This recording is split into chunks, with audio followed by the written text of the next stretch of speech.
नमस्कार, आप देख रहे हैं CWB Hindi news.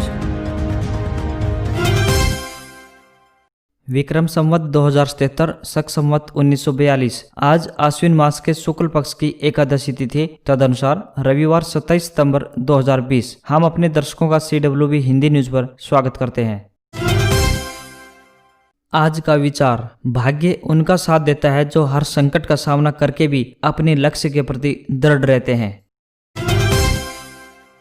Bharatiya Janata party के प्रदेशाध्यक्ष ओम प्रकाश धनखड़ ने धान की खरीद को हरी झंडी देने पर केंद्र सरकार के निर्णय का स्वागत करते हुए कहा कि केंद्र सरकार ने धान की खरीद की अनुमति देकर विपक्ष के मंसूबों पर पानी फेर दिया। उन्होंने कहा कि भारतीय जनता पार्टी देश के प्रधानमंत्री नरेंद्र मोदी और प्रदेश के मुख्यमंत्री मनोहर लाल का धन्यवाद करती है कि सही समय पर खरीफ की इस फसल की खरीद शुरू हो गई। गौरतलब है कि केंद्र सरकार ने शनिवार को ही राज्य सरकारों के लिए 26 सितंबर से धान की खरीद करने के निर्देश जारी कर दिए हैं। भाजपा प्रदेशाध्यक्ष ओम प्रकाश धनखड़ ने केंद्र और प्रदेश सरकार का धन्यवाद करते हुए ये बात कही।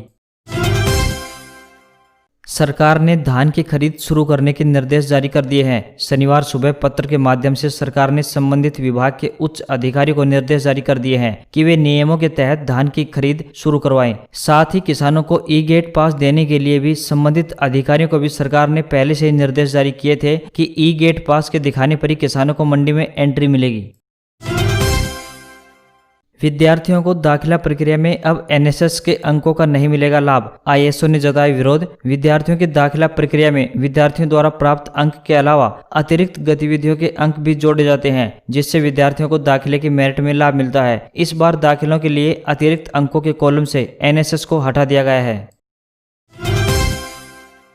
पंजाब में शिरोमणि अकाली दल ने NDA से नाता तोड़ने का ऐलान कर दिया है। इसके साथ ही कयास लगाए जा रहे हैं कि इसका असर हरियाणा की राजनीति पर भी देखने को मिल सकता है। हरियाणा में भाजपा को समर्थन देने वाली जजपा और निर्दलीय विधायक व मंत्री पद पर बने रंजीत चौटाला पर अकाली दल दबाव बना सकता है कि वह भी भाजपा से अपना समर्थन वापस लें।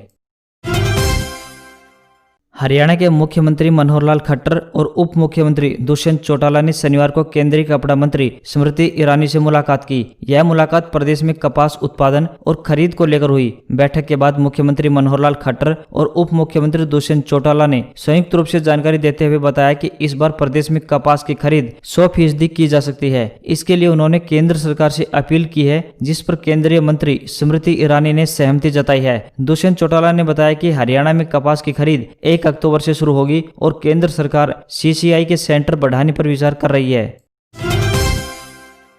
हरियाणा SSC ने जारी किया PTI भर्ती परीक्षा का रिजल्ट। हरियाणा कर्मचारी चयन आयोग ने अपनी आधिकारिक वेबसाइट पर PTI भर्ती परीक्षा 2020 का रिजल्ट जारी कर दिया है। इस परीक्षा में पास उम्मीदवारों को अब साक्षात्कार के लिए बुलाया जाएगा। बता दें कि भारी विरोध के बीच आयोग ने बीती 23 अगस्त को 1983 पोस्टों के लिए लिखित परीक्षा आयोजित की थी।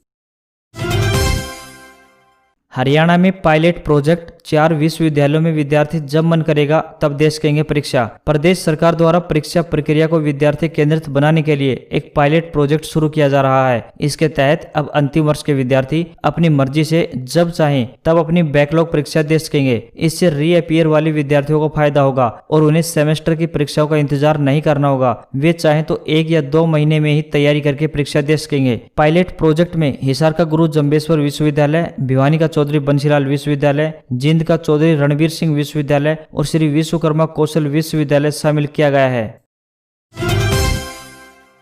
पूर्व केंद्रीय मंत्री उमा भारती पॉजिटिव, 24 घंटे में 88,000 संक्रमित मिले, 92,000 लोग रिकवर हुए। वहीं 1,123 की मौत। देश में अब तक 59,90,000 केस, तो वहीं देश में अब तक 94,000 से ज्यादा लोगों की गई जान, तो वहीं 9,56,000 मरीजों का चल रहा है इलाज।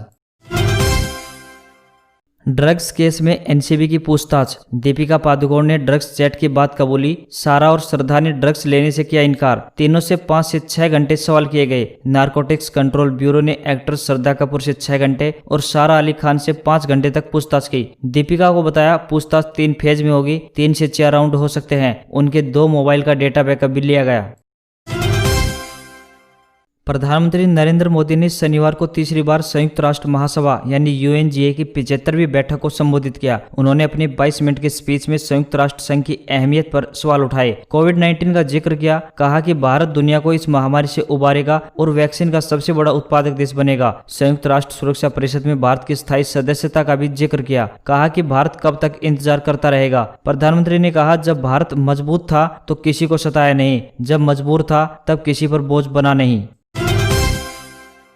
आईपीएल के 13वें सीजन के 8वें मैच में कोलकाता नाइट राइडर्स यानी केकेआर ने सनराइजर्स हैदराबाद को 7 विकेट से हरा दिया। सनराइजर्स हैदराबाद लगातार दूसरी मैच हारी। हैदराबाद ने 143 रन का टारगेट दिया था, जिसे कोलकाता नाइट राइडर्स ने 12 बॉल बाकी रहते हासिल कर लिया। जीत के हीरो शुभमन गिल 70 रहे। गिल ने आईपीएल में अपनी 5वीं 50 लगाई। उन्हें प्लेयर ऑफ द मैच भी चुना गया। परीक्षण की तारीखों पर फैसला जल्द। 5G ट्रायल के लिए टेलीकॉम कंपनियों ने किया शहरों का चयन। उपकरणों के लिए चीन की हुआवे और ZTE से बनाई दूरी। डिपार्टमेंट ऑफ टेली कम्युनिकेशन को सौंपी शहरों और साझेदारों की लिस्ट। हम आपको वो संभावित लिस्ट बताते हैं जिनमें टेलीकॉम कंपनियां 5G का ट्रायल करेंगी। रिलायंस जियो महाराष्ट्र के साउथ मुंबई, नवी मुंबई, बांद्रा कुर्ला कॉम्प्लेक्स यानी BKC, कमोठ और सोलापुर, पुणे, अहमदनगर, दिल्ली के चांदनी चौक और शास्त्री नगर और हरियाणा का डबवाली। वहीं वोडाफोन आइडिया गुजरात के गांधीनगर और पेथापुर, पुणे के शारदा सेंटर और नानकेरवाड़ी तथा दिल्ली। वहीं भारतीय एयरटेल कोलकाता और कर्नाटक में अपना 5G का ट्रायल करेंगी। तो साथ ही BSNL ने ट्रायल के लिए चुने हुए शहरों की जानकारी अभी नहीं दी है। JEE advance 2020 updates. IITs में एडमिशन के लिए आज होगी परीक्षा। देश भर के 1150 केंद्रों में एग्जाम देंगे करीब 1,60,000 कैंडिडेट्स। देश के 23 IITs में एडमिशन के लिए आज यानी रविवार 27 सितंबर 2020 को JEE एडवांस का आयोजन किया जा रहा है। इस साल परीक्षा में कुल 1,60,831 कैंडिडेट्स ने रजिस्ट्रेशन कराया है। परीक्षा का आयोजन 2 शिफ्ट में किया जाएगा। पहली शिफ्ट सुबह 9 से 12 बजे और दूसरी शिफ्ट दोपहर 2:30 से 5:30 बजे आयोजित होगी। दुनिया भर में पिछले 24 घंटों में 2,30,000 मरीज मिले। दुनिया में रहने वाला हर 250वां व्यक्ति संक्रमित। अब तक कुल 3,29,00,000 केस। दुनिया में 9.96 लाख से ज्यादा लोगों की मौत, तो वहीं 2,43 लाख से ज्यादा लोग अब स्वस्थ। वहीं अकेले अमेरिका की बात करें तो अमेरिका में 72,73,000 लोग संक्रमित, तो वहीं 2,08,000 से ज्यादा लोग अपनी जान गंवा चुके हैं। पश्चिम बंगाल में सिनेमा हॉल 1 अक्टूबर से खुल जाएंगे। सीएम ममता बनर्जी ने शनिवार को इसको लेकर जानकारी दी है। ममता बनर्जी ने ट्वीट कर कहा कि राज्य में जनजीवन को सामान्य करने की ओर कदम उठाते हुए यात्रा, नाटक, open air theatre, cinema hall, संगीत, डांस और जादू दिखाने के शो करने को 1 अक्टूबर से इजाजत दी जा रही है। उत्तर कश्मीर के लोकप्रिय बारामूला हिल स्टेशन में शनिवार को मौसम की पहली बर्फबारी देखने को मिली। गुलमर्ग, बद्रीनाथ और रोहतांग की पहाड़ियों पर भी हुई सीजन की पहली बर्फबारी। मौसम हुआ सर्द। रोहतांग के कुछ क्षेत्रों में भी बर्फबारी ने शुक्रवार को दस्तक दे दी है। कुल्लू और जनजातीय जिला लाहौल स्पीति में मौसम अचानक बदल गया है, जिसके चलते दोनों जिलों की ऊंची पहाड़ियों पर बर्फबारी शुरू हो गई है। वहीं बद्रीनाथ धाम की पहाड़ की ऊंची चोटियों पर भी शनिवार को पहली बर्फबारी हुई। पोको M2 Pro को खरीदने के लिए अब नहीं करना पड़ेगा फ्लैश सेल का इंतजार। पोको M2 Pro को अब ओपन सेल में बिक्री के लिए उपलब्ध करा दिया गया है। इस फोन को अभी तक फ्लैश सेल के जरिए ही खरीदा और बेचा जा रहा था, लेकिन अब इस फोन को ओपन सेल के जरिए भी खरीदा और बेचा जा सकेगा। पोको कंपनी का ये एक नया फोन है और इस फोन ने लॉन्च होने के बाद से भारतीय यूजर्स को अपनी तरफ आकर्षित किया है। और अब बात आज के इतिहास की। समाज सुधारक राजाराम मोहन राय का निधन 27 सितंबर 1833 को हुआ।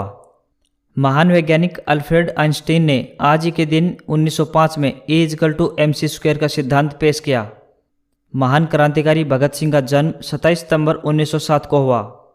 भारतीय निर्देशक यश चोपड़ा का जन्म 27 सितंबर 1932 को हुआ।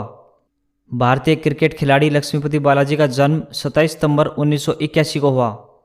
इंटरनेट सर्च इंजन गूगल की स्थापना आज ही के दिन सन 1998 में हुई। प्रसिद्ध भारतीय ठुमरी गायिका शोभा गुरटू का निधन 27 सितंबर 2004 को हुआ। और अंत में हिंदी फिल्मों के एक प्रसिद्ध पार्श्व गायक महेंद्र कपूर का निधन 27 सितंबर सन 2008 को हुआ।